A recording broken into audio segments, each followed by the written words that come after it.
QuickBooks Pro Desktop 2021. Class tracking by location, enter transactions by class. Let's get into it with Intuit's QuickBooks Pro Desktop 2021.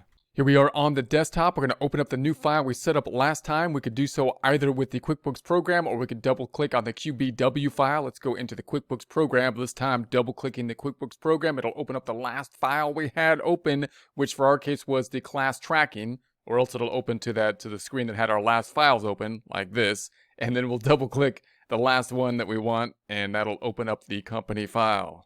Here we are in the company file. I'm going to get rid of this ribbon up top first by going to the view drop down. I'm going to move this up to the top bar just to overlay that ribbon, and then I'm going to go to the view drop down and go back to the left side. So then that bar is now gone. I'm going to maximize the windows here are the home page. Going to go to the view drop down, select the open windows list to have those open on the left hand side. Let's take a look now at our chart of accounts by going to the lists drop down, the chart of accounts. So here we have our accounts. Now you can imagine a situation if we're a doctor or something like that and we might have two different offices that we go to, and we might want to track our information by class for the two different offices. It might be the case, for example, that we have the information as a total needs to be on our Schedule C type of income if we're sole proprietorship, but we want to break out the two different offices for our own personal use so that we can have our own personal understanding of the income and expense of the two. Or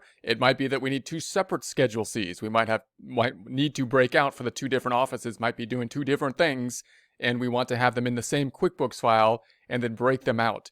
You can even have two different things. Now, if you have two different companies that you think they should be two different things, for example, even a situation where you have a husband and wife that have, two different offices or something like that, probably should be using two different QuickBooks files theoretically, but you might be able to track, using the class tracking to give you an income statement of those two different offices, even if they're two different things, two different medical offices, or even possibly two different offices in different type of industries, although the chart of accounts could get somewhat complex if that were the case.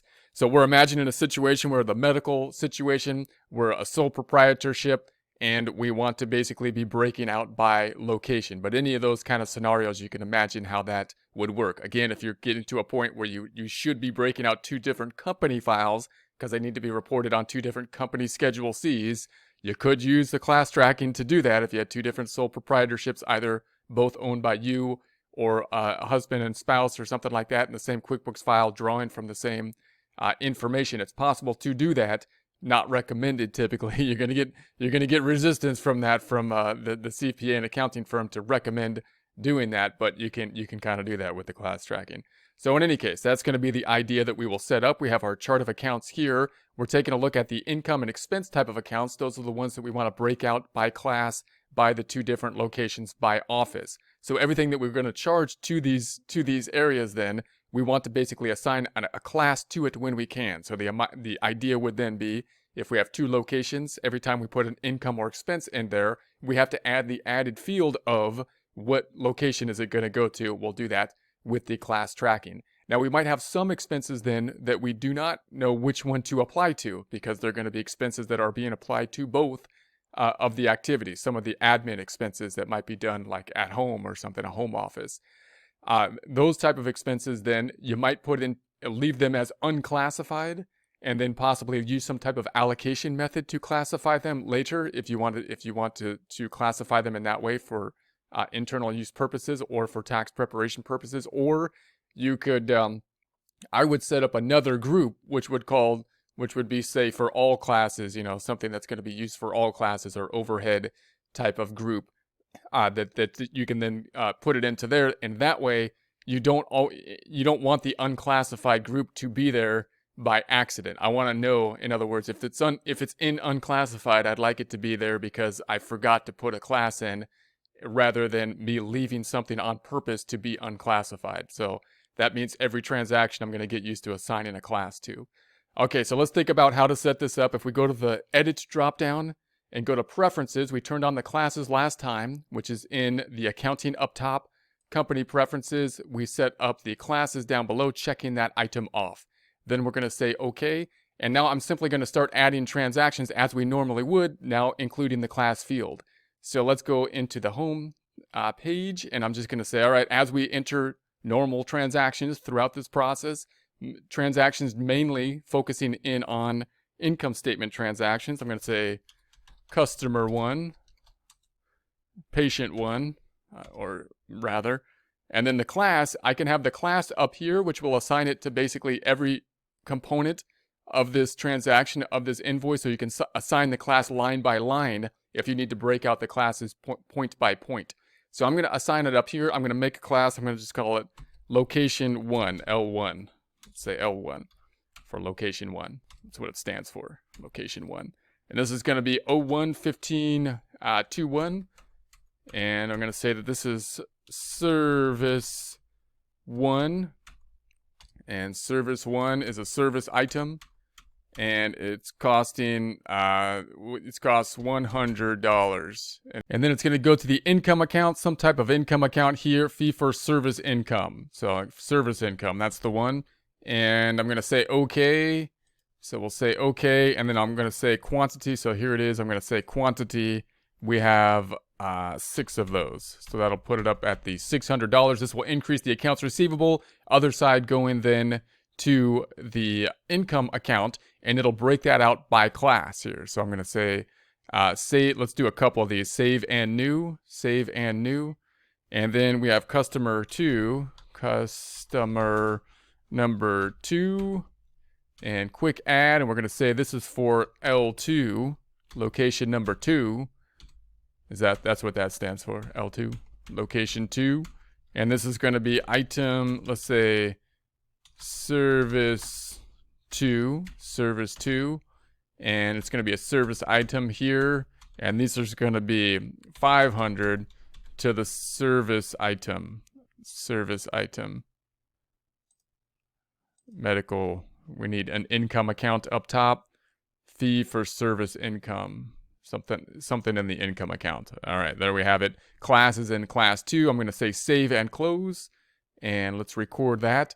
Let's take a look at the income statement now. So if we go to the reports drop-down, company and financial, and if I look at the normal profit and loss for the time period of 01/01/21 to 12/31/21, we have our 1,100. If I want to then break that out by class, we're going to go to the reports drop-down.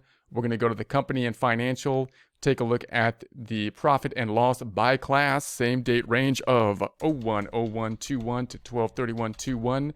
And so now we have the location 1 and location 2, and then our total, breaking that information out for us. So if we go back to the home page here, then we might then say that we have some expenses related to it. If we break out the expenses, let's put in some checks. So I got to add a checking account to do that. So I'm going to say add a checking account.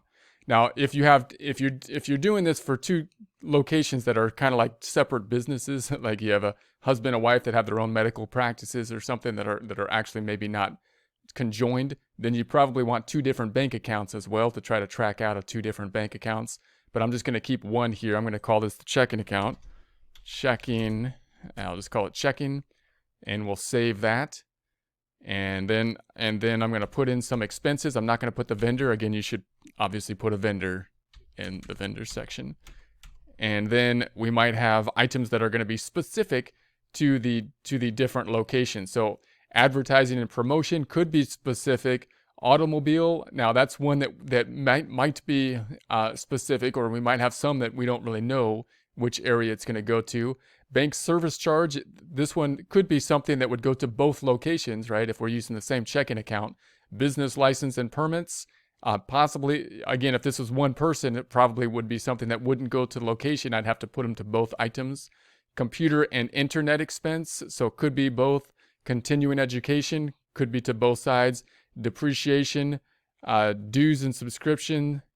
Insurance, maybe we have an insurance by basically 2 different locations. Let's go to insurance expense and say we got 300 for insurance. I'm not going to put it into prepaid insurance, and I'm going to say this is for L1. So we have insurance expense for L1 at the 300. It's only on that particular location. I'm going to say save and new, and we'll do another one here, and that's going to be, let's make it 275. And let's say we go then to we had insurance, interest, janitorial expense. That would be by location. So let's say we had the janitorial expense for, we're going to say this is location 2. So that would be applicable to one location at a time because it's janitorial. That would make sense. And then let's do another one. We're going to say this is going to be for 140. And let's see what else we have here.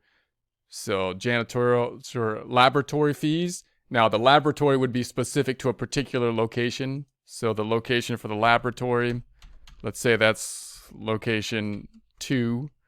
And I'm going to say save and new. And then we have, let's do one for 235. And we then have the laboratory, meals and entertainment, medical records and supplies. This would probably be specific to the location. We'd have medical records and supplies that we could possibly break out from one location to the other. So I'm going to say this is for location 1. And then save and new. So I'm going to say save and new. And then we're going to say this one's for 144. And what do we have here? Medical record supplies, payroll expense. That would be specific to both of them, but I don't want to get into payroll. Professional fees, reference materials, rent. So rent would be specific to the 2. We'd probably have rent that we'd have to pay on both locations possibly. So rent for location 1. And then we might have rent for location 2, which is going to be, we'll say,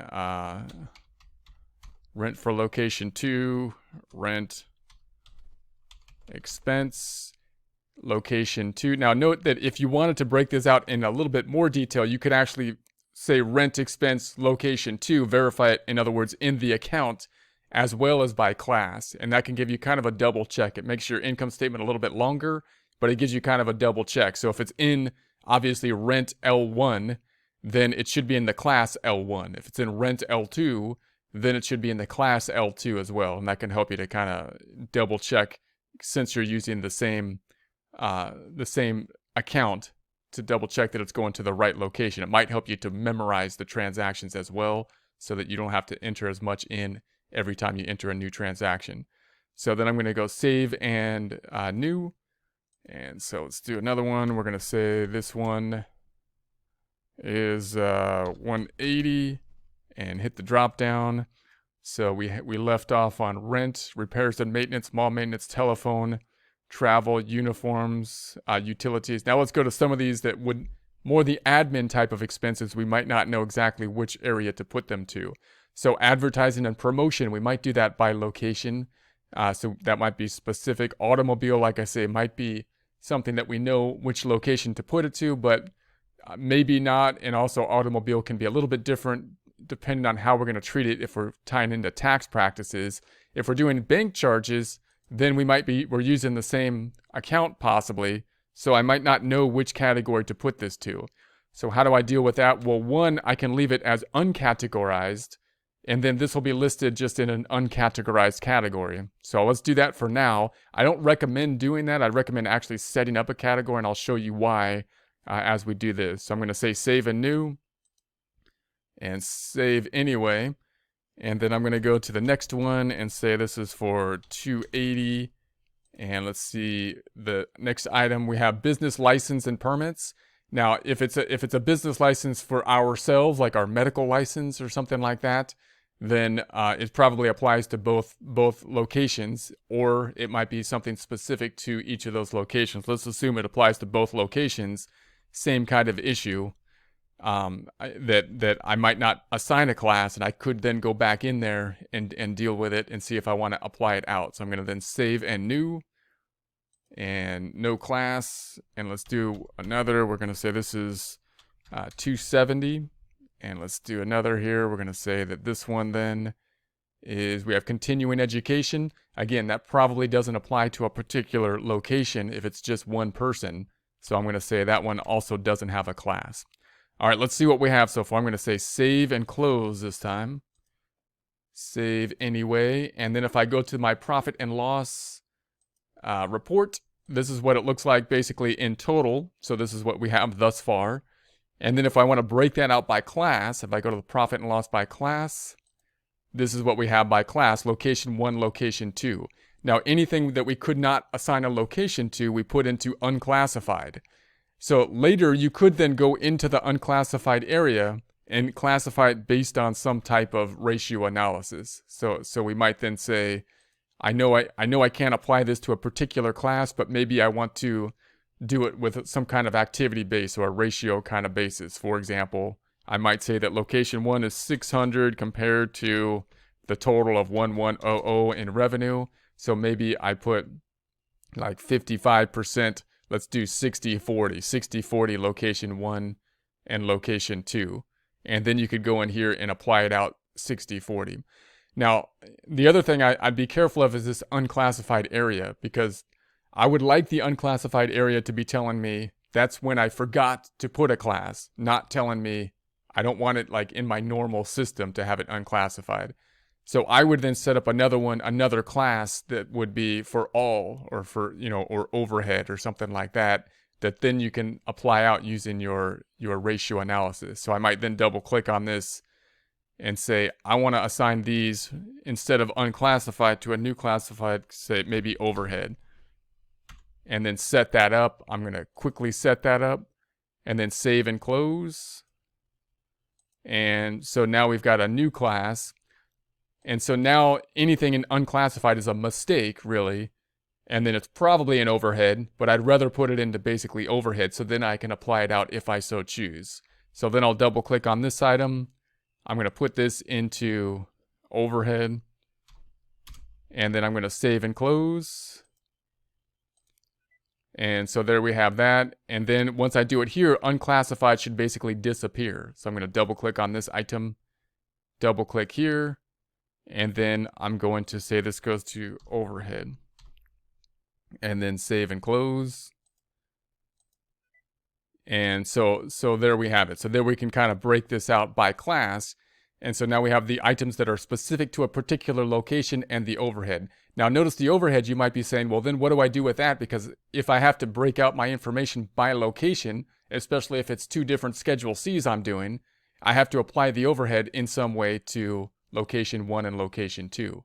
There's a couple ways you can do that. One is you got to figure out your ratio, which you could use like the income ratio that we just did to do that, or some other cost driving ratio, an activity based type ratio to make that application. And then once you've determined what the ratio is, then you can either put everything into overhead and then basically go back into it and assign each transaction, which means if there's a lot of transaction, it could take some work, but it's pretty easy to do in that format. Or every time you enter a transaction, you're going to say, okay, I'm entering a transaction. I wouldn't use overhead then. In that case, I would just put every time I don't know where it should go, I'm going to break it out in terms of that 60-40. So in other words, I'm going to say this is the 180 times 0.6, which is going to be going to location 1, and that's going to be for the 108.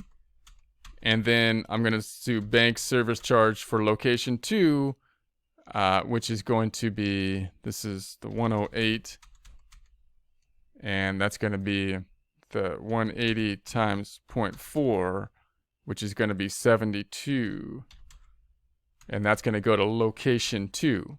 So every time you enter a transaction, then you either assign it to a class of location 1 or location 2, or every time it's overhead or something like that, you then assign it to a ratio of whatever ratio you've predetermined to be, and I'm saying 60-40 in this case. And you could base it basically on last year's revenue breakout between the two locations or something like that.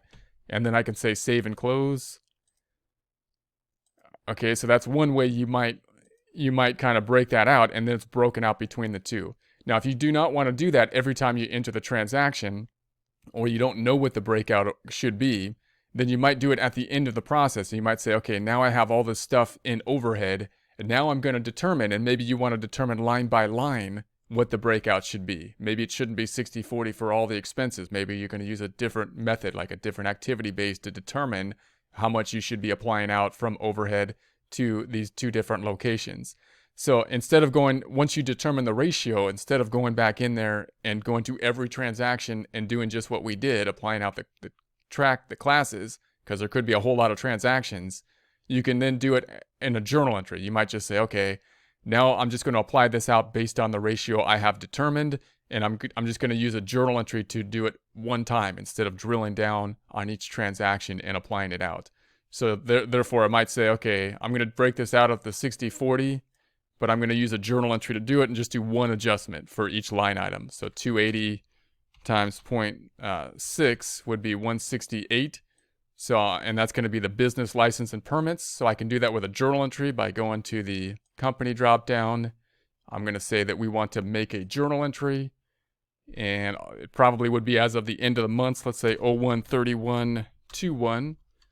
And this was for, and I forgot what it was for already. Business license and permits, was it? Yeah, business license and permits. So we're going to say this is business license and permits, and this is going to be 168, and that's going to be for location 1, and then business license and permits.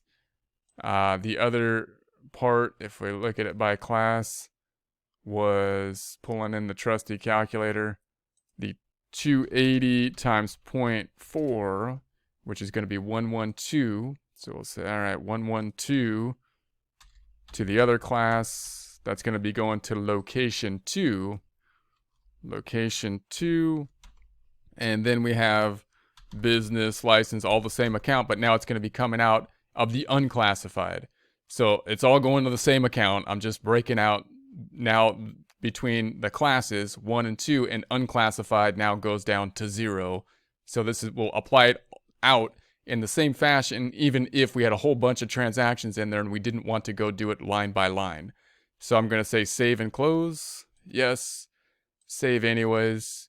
And so there we have it. So now it's in then the overhead and unclassified. So, and I assigned it to unclassified. The other side should have been overhead. So let's go back into it and make one more adjustment. I'm going to double click on this one.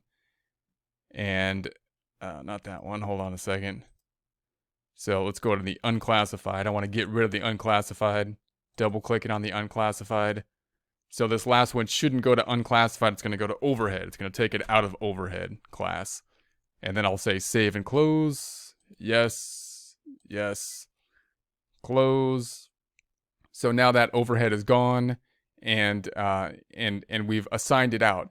And that could be useful, like I say, if you had a whole bunch of transactions here, then you can do it with one journal entry instead of going into each one. And then you can do the same thing here for the continuing education. If I double click on it, I'm just going to do it the other way. I'm just going to go into it and say, all right, this one I'll break out 60/40. So then we're going to say this is 270 times 0.6. And that's going to be the location 1. This is location 1. And that's going to be for the 162. And then continuing education for location 2 is going to be the 270 times 0.4, or the 108. So we'll say this is going to be then 108 for location number 2. And then I'll say save and close. Yes. Okay. And there we have it. So now we've got it broken out there. So now we've removed everything from overhead. It's still there because there's activity in some of the items here. We didn't, there's still something activity in it. But in any case, it's assigned out to column 1 and column 2. And like you say, you can kind of build your income statement together and break it out by location here in that format, applying every time something to a class, either something directly to the class if applicable, or if not, you can either make it unclassified, or I would put it to something like overhead, and then use some kind of activity-based, some kind of ratio analysis to then apply it to the particular class, possibly periodically, possibly at the end of the month and or year, and so that you can kind of fix it or adjust it on a periodic basis in a similar way as you would with adjusting type entries.